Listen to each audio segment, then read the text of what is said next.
Nestled in Scotch Plains, New Jersey, lies a place rich in history. A place that reimagined golf for Black Americans. A place that showcased the greatest athletes and musicians of the 1920s. And a place for refuge in the face of the Jim Crow America. Before the glitz and glamour, Shady Rest was home to a mid-1700s farmhouse that later became a tavern, and eventually in the 1890s, the site of the Westfield Golf Club. But in 1921, when the club sought to expand its 9-hole course, the property was sold to a group of 5 Black investors known as the Progressive Realty Group.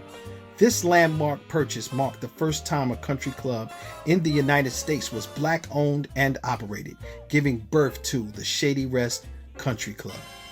Shady Rest Country Club truly had it all, from a 9-hole golf course to 6 clay tennis courts, horseback riding, skeet shooting, and more. But beyond the amenities, it was the spirit of the place that set it apart. It was a sanctuary where Black excellence could thrive and could foster a place for cultural change in America.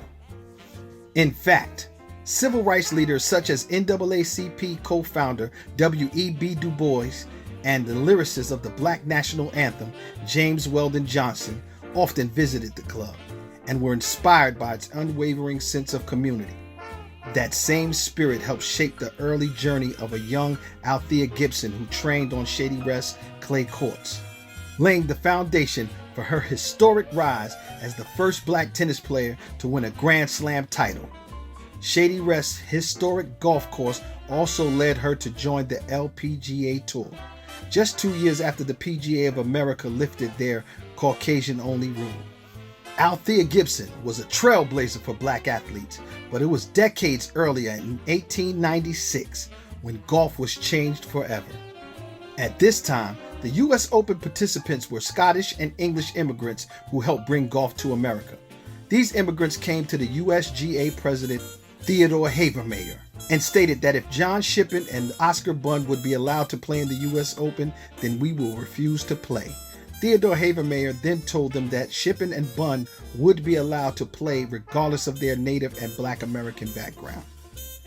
It was at Shady Rest Country Club that John Shippen competed in the first National Colored Open Championship, finishing second behind Harry Jackson of Washington, D.C. This groundbreaking tournament led the foundation for the creation of the United Golfers Association, UGA, in 1925. As a professional golf league for Black players at the time when PGA Tour barred Black golfers until 1961. But it was Shady Rest Country Club who led the footprint for Black golfers in America.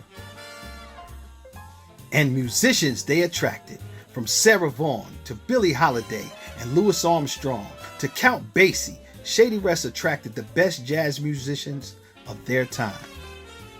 Their secret Prohibition-era speakeasy, known as Villa Casanova, hosted Ella Fitzgerald and the Chick Webb Band, while the main ballroom hosted Cab Calloway and Earl Hines.